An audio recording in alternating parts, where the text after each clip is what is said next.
بسم الله الرحمن الرحيم.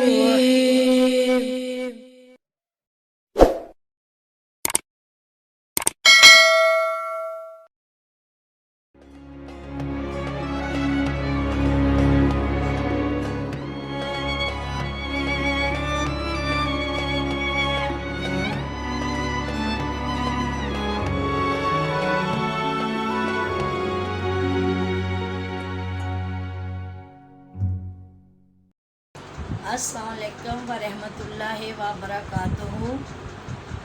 بسم اللہ الرحمن الرحیم۔ آج ہم آپ کو بتائیں گے حضرت ابراہیم اور حضرت اسماعیل علیہ السلام کی قربانی کا واقعہ سنائیں گے آپ کو۔ حضرت ابراہیم علیہ السلام کی عمر مبارک 86 برس ہو چکی تھی، تاہم وہ اولاد کی نعمت سے محروم تھے۔ انہوں نے اللہ تعالیٰ سے کچھ اس طرح دعا کی کہ اے میرے رب، مجھے نیک اور صالح بیٹا عطا فرما۔ تو ان کی دعا بارگاہ الہی میں منظور و مقبول ہوئی۔ اللہ نے انہیں ان کی دوسری بیوی حضرت ہاجرہ کے وطن سے حضرت اسماعیل علیہ السلام کی پیدائش کی خوشخبری سنائی۔ تو حضرت ابراہیم علیہ السلام بے انتہا خوش ہوئے اور ان کی پہلی بیوی حضرت سائرہ کو جب یہ خبر ملی کہ حضرت ہاجرہ کے وطن سے حضرت اسماعیل علیہ السلام کی پیدائش کی خبر ان پر شوق گزری۔ انہوں نے حضرت ابراہیم علیہ السلام سے اصرار کیا کہ آپ انہیں یہاں سے کہیں دور کر دیں اور یہ میری نگاہ کے سامنے نہ رہیں۔ یہ سن کر حضرت ابراہیم علیہ السلام بہت پریشان ہوئے۔ انہیں خاموش رہے۔ پھر یہ کہ اللہ کی طرف سے پیغام آیا کہ حضرت ہاجرہ اور حضرت اسماعیل علیہ السلام کو عرب کے ریگستان میں چھوڑ دیا جائے۔ تو حضرت ابراہیم علیہ السلام نے اللہ کے حکم کی تعمیر کی۔ انہوں نے حضرت ہاجرہ اور حضرت اسماعیل علیہ السلام کو اور ساتھ میں ایک مشکیزہ پانی کا اور ایک تھیلی کھجوروں کی انہیں لے کر چل پڑے عرب کے ریگستان میں۔ اور چلتے چلتے وہ وہاں پہنچ گئے کہ جہاں اب کعبہ شریف ہے۔ تو وہاں پہنچ کر انہوں نے وہاں سے واپس آنے لگے تو حضرت ہاجرہ نے پوچھا کہ آپ ہمیں یہاں بیابان میں چھوڑ کر کیوں جا رہے ہیں؟ تو حضرت ابراہیم علیہ السلام خاموش رہے۔ تو ان کی خاموشی کو دیکھ کر حضرت ہاجرہ نے پوچھا کہ کیا یہ میرے رب کی طرف سے ہے؟ تو حضرت ابراہیم علیہ السلام نے ہاں میں جواب دیا۔ تو حضرت ہاجرہ نے یہ سن کر کہا کہ ٹھیک ہے، آپ جا سکتے ہیں، اور انہوں نے کہا کہ ہمارے لیے اللہ ہی کافی ہے۔ اور جب حضرت ابراہیم علیہ السلام وہاں سے چلتے چلتے اتنی دور آ گئے کہ جہاں یہ دونوں ماں بیٹا نظر آنا آنکھوں سے اوجھل ہو گئے، نظر آنا بند ہوئے، تو وہاں حضرت ابراہیم علیہ السلام نے اپنے دونوں ہاتھ بلند کیے اور اللہ کی بارگاہ میں دعا کی کہ اے میرے رب، میں اپنی ایک ہی اولاد یہاں چھوڑ کے جا رہا ہوں۔ یہاں کھیتی نہیں ہے، کچھ نہیں ہے، بس آپ میرے بچوں کا خیال رکھنا، بچے کا، اور جن کا دل ان کی طرف سے چبھتا ہے ان کے دل نرم کر دے۔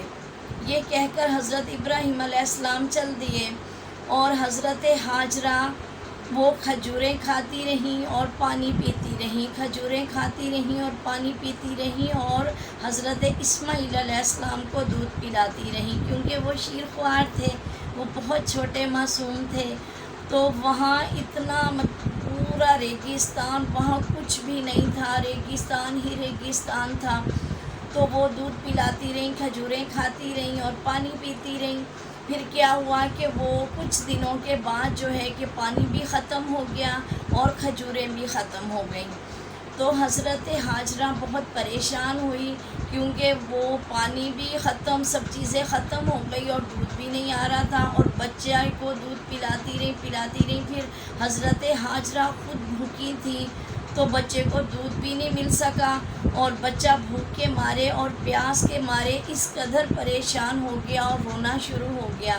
بچے کو روتا دیکھ کر حضرت ہاجرہ اتنی پریشان ہوئی کہ وہ بچے کو وہاں لٹا کے پہاڑی پر گئیں اور صفا پہاڑی پر چڑھی، اور انہوں نے کہا کہ میں ادھر جا کر دیکھوں شاید کوئی اللہ کا بندہ نظر آ جائے، لیکن وہاں دور دور تک ریگستان تھا، کچھ بھی نظر نہیں آیا۔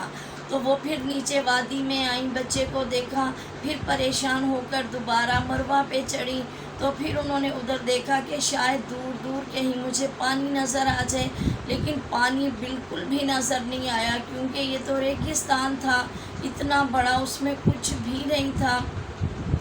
تو وہ بہت پریشان ہوئی، وہ صفا پہ چڑھتی ہیں، جاتی ہیں، دیکھتی ہیں، پھر نیچے آتی ہیں وادی میں، وہاں بچے کو دیکھتی ہیں، پھر اوپر مروہ پہاڑی پہ چڑھتی ہیں۔ انہوں نے ایسے چکر لگائے، اللہ کو ممتا کا یہ جذبہ اس قدر پسند آیا کہ اللہ نے ہر امت مسلمان کے لیے جو بھی عازمین حج پہ آتے ہیں ان کے لیے حضرت ہاجرہ کی سنت کی پیروی کرنے کے لیے صفا مروہ پہاڑیوں کی سعی کا حکم دیا۔ اور یہ ہے کہ پھر جب حضرت ہاجرہ 7ویں چکر پہ نیچے آئیں تو کیا دیکھتی ہیں کہ جہاں حضرت اسماعیل علیہ السلام روتے ہوئے ایڑیاں رگڑ رہے تھے، وہاں پر پانی کا چشمہ پھوٹا، اور پانی کا اتنا بڑا چشمہ نظر آیا، اور وہ دیکھ کر اس قدر خوش ہوئی کہ انہوں نے اللہ کا شکر ادا کیا، اور یہ پانی کا یہ جو چشمہ حضرت اسماعیل علیہ السلام کی جہاں ایڑیاں رگڑ رہے تھے وہاں سے یہ پانی کا جو چشمہ نکلا، یہ آج تک چشمہ قائم ہے، اور اس کو ہم آب زمزم کے نام سے جانتے ہیں۔ اور یہ آب زمزم عازمین حج پہ آنے والے ہر کوئی اس کو پیتے ہیں، بھر بھر کے لے کے جاتے ہیں، اور یہ پانی کم نہیں ہوا، ہزاروں سال گزرنے کے باوجود یہ پانی کم نہیں ہوا بلکہ بڑھتا جا رہا ہے۔ اور یہ آب زمزم کا پانی، اس میں اللہ تعالیٰ نے امت مسلمہ کے لیے شفا رکھی ہے، اور یہ وہی آب زمزم ہے، اور بہت زبردست، بہت پیارا آب زمزم کا پانی ہے۔ اور جب حضرت ہاجرہ نیچے آئیں تو انہوں نے پہلے بچے کو پانی پلایا، پھر انہوں نے خود پانی پیا، اور پانی پی کر پھر انہوں نے اللہ کا شکر ادا کیا، اللہ کا شکریہ ادا کیا۔ اتنے میں ایک فرشتہ حاضر ہوا، ایک فرشتہ آیا، انہوں نے حضرت ہاجرہ سے کہا کہ اے ہاجرہ، تو پریشان نہ ہو، تو دکھی نہ ہو، کیونکہ اللہ تعالیٰ تمہیں اور تمہارے بیٹے کو ضائع نہیں ہونے دیں گے، کیونکہ یہ بیت اللہ شریف ہے، اور یہ جو بیت اللہ کا گھر ہے اسے حضرت اسماعیل علیہ السلام نے اور ان کے والد نے تعمیر کرنا ہے۔ اور یہ سن کر حضرت ہاجرہ بہت مطمئن ہو گئیں، بہت خوش ہو گئیں، اور پھر پانی کی فراوانی دیکھ کر ایک قبیلہ بنو جرہ قبیلہ حضرت ہاجرہ کی اجازت سے یہاں پر آباد ہو گیا، وہ قبیلہ یہاں آباد ہو گیا، اور پانی کی فراوانی تھی، سب کچھ تھا۔ تو یہ حضرت اسماعیل علیہ السلام کا بچپن اسی قبیلے کے لوگوں کے ساتھ گزرا، اور یہ پھر حضرت اسماعیل علیہ السلام ابھی بچے ہی تھے کہ حضرت ابراہیم علیہ السلام کو خواب آیا کہ وہ خواب میں اپنے بیٹے کو اللہ کی راہ میں قربان کر رہے ہیں۔ انہیں مسلسل 3 دن یہی خواب آیا، پہلے دن پھر انہیں یہ خواب آیا۔ جب انہیں یہی خواب آیا تو انہوں نے کہا کہ یہ اللہ کی طرف سے کوئی اشارہ ہے، تو انہوں نے یہ سن کر خواب دیکھ کر وہ اپنے بیٹے کے پاس آئے، اور انہوں نے حضرت اسماعیل علیہ السلام کو سارا خواب سنایا، اور انہیں کہا کہ بیٹا میں تمہیں اللہ کی راہ پہ قربان کرنا چاہتا ہوں، تمہاری کیا رائے ہے؟ حضرت اسماعیل علیہ السلام نے بڑے صبر و تحمل سے کہا کہ بابا، آپ کا خواب کبھی جھوٹا نہیں ہو سکتا، اور آپ کو اللہ نے میری قربانی کا حکم دیا ہے تو مجھے منظور ہے، اور آپ بے فکر ہو کر چلیں، آپ مجھے فرما بردار پائیں گے۔ تو یہ سن کر حضرت ابراہیم علیہ السلام اور حضرت اسماعیل علیہ السلام دونوں وہاں سے چلے۔ جب یہ چلتے چلتے قربان گاہ کی طرف پہنچے تو وہاں ابلیس نے انہیں دیکھا، تو ابلیس فوراً